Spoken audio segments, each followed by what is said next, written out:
अस्सलाम वालेकुम स्टूडेंट। हम प्रीवियस लेक्चर्स में डिस्कस कर रहे थे कम्बिनेशन को और परमुटेशन को, और अब हम डिस्कस करने जा रहे हैं कम्बिनेशंस को। ठीक है। अच्छा, कम्बिनेशन बेसिकली क्या होगा आपके पास, ये भी बेसिकली आपके पास अरेंजमेंट्स ही होती हैं। जिस तरह परमुटेशन जो थी वो आपके पास बेसिकली अरेंजमेंट्स थी कि आप आइटम्स को कितने वे में अरेंज कर सकते हो। तो कम्बिनेशन भी आपके पास उसी तरह से क्या है, बेसिकली अरेंजमेंट है, जिसको आप कम्बिनेशन कहते हैं। ठीक हो गया। अच्छा, फिर परमुटेशन और कम्बिनेशन में फर्क क्या है, वहां हमने एक एग्जांपल ली थी कि परमुटेशन को जब मैं आपको समझा रहा था शुरू में, जो फर्स्ट लेक्चर था, वहां आपने एक चीज देखी थी कि मैंने कहा अगर आपके पास एक ट्रायंगल हो, ठीक है, और उसकी जो वर्टिसेस हो वो तीन हो, लेट से मैंने कहा था वहां पे कि आपके पास सपोज करें एक ट्रायंगल है जिसके तीन वर्टिसेस हैं ए बी सी। ठीक हो गया, ये आ गया ए बी सी। ठीक हो गया ए बी सी।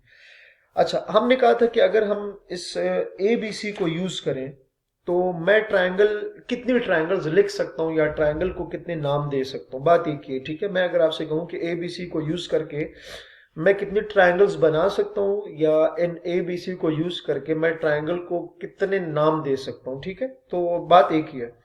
तो वहां जब मैंने ये चीज आपको समझाई तो दोबारा मैंने आपको कहा था कि ए बी सी को यूज करके ना मैं इतनी ट्रायंगल्स लिख सकता हूं। ए बी सी हो गया, ए सी बी होगा, और ये इसको समझाने के लिए मैंने एक डायग्राम का, जिसको ट्री डायग्राम के नाम से हमने वहां प्रेजेंट किया था, तो बेसिकली उसके थ्रू ये आपने वो लेक्चर आपने देख लेना, आपको वहां से समझ आ जाएगा कि ये किस तरह से आता है। तो बी सी ए ये आ गया था। उसके बाद हमने कहा था कि आप उसको ऐसे भी लिख सकते हैं, बी ए सी,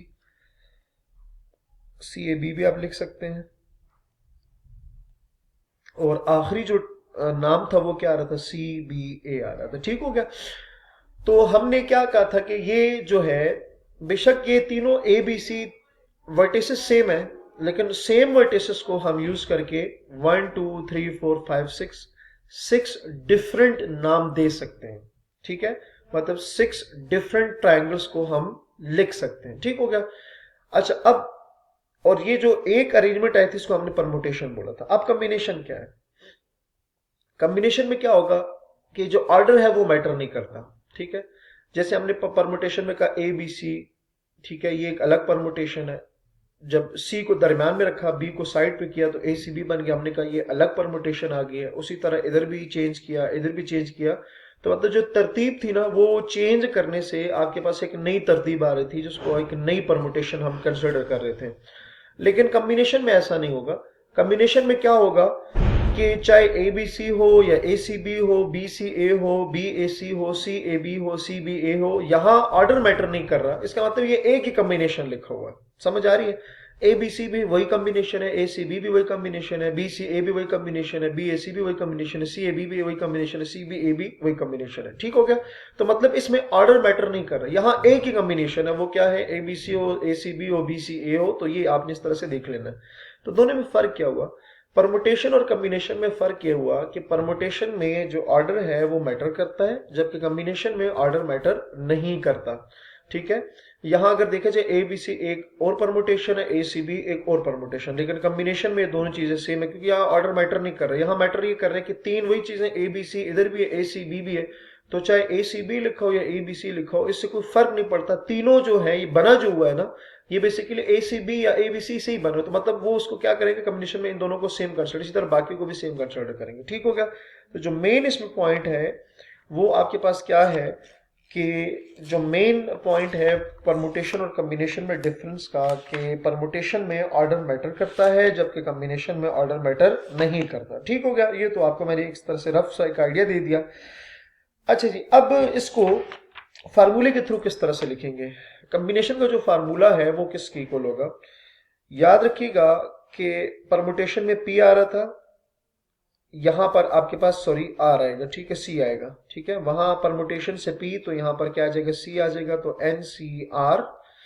ठीक है। एन से मतलब जो टोटल नंबर ऑफ आइटम्स होंगे, और आर से मतलब कि उन आइटम में से आप कितने चूज कर रहे हो, ये उसका ये मतलब होगा। फार्मूला क्या होगा, फार्मूला होगा n factorial over n minus r whole factorial, और साथ क्या आएगा आर फैक्टोरियल आएगा। ठीक है, ये आपके पास जब अगर मैं यहाँ पर पी कर दूं तो एन पी आर का फार्मूला था n factorial n minus r और फैक्टोरियल, जबकि जब एन सी आर होगा तो वहां पर आर फैक्टोरियल अगेन आपके पास आ जाएंगे। ठीक हो गया, तो ये आपके पास क्या कि कॉम्बिनेशन का फार्मूला आ गया। अच्छा जी, इसके अलावा अब हम यहाँ पर एक एग्जाम्पल ले लेते हैं कि एग्जाम्पल ताकि आपको मजीद आइडिया हो जाए। एग्जाम्पल है आपके पास,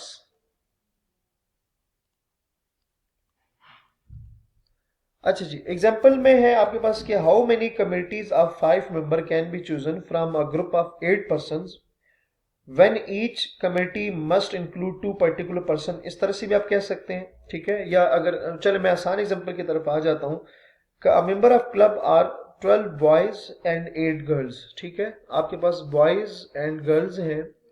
लेट से गर्ल्स को मैं जी से रिप्रेजेंट करता हूं, तो गर्ल्स की जो आपके पास तादाद है वो है 8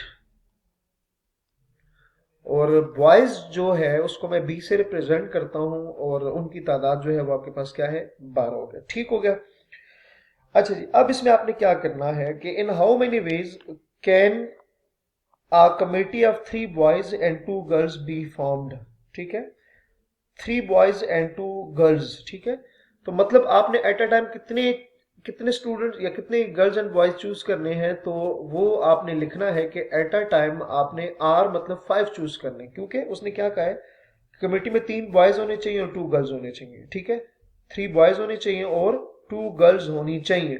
ठीक है, जो आपने चूज करनी है 5 में, मतलब जो 5 आपने बॉयज एंड गर्ल्स में से चूज करने हैं उनमें से क्या होना चाहिए, जो गर्ल्स हैं वो आपके पास 2 होनी चाहिए और जो बॉयज हैं वो आपके पास कितने होने चाहिए 5 होने चाहिए, 3 होने चाहिए। ठीक हो गया, तो आप मतलब 8 गर्ल्स और 12 बॉयज में से अगर आपने at a time 5 boys and girls choose करने हो तो आप उसमें से कितनी कम्युनिटीज बना सकते हैं, और 5 में से क्या होने चाहिए 2 बॉयज होने चाहिए और 3 गर्ल्स होने चाहिए। ठीक है, अगर आप यहां देखें ना, अब आपके पास 8 गर्ल्स हैं, आपने उसमें से 2 पिक करनी है। अब 2 कौन से पिक करनी है आपकी मर्जी, इसका मतलब यहां पर ऑर्डर मैटर नहीं कर रहा। ठीक है, आपने 2 पिक कर ली, इसका मतलब है जो भी हो उसमें ऑर्डर मैटर नहीं कर रहा।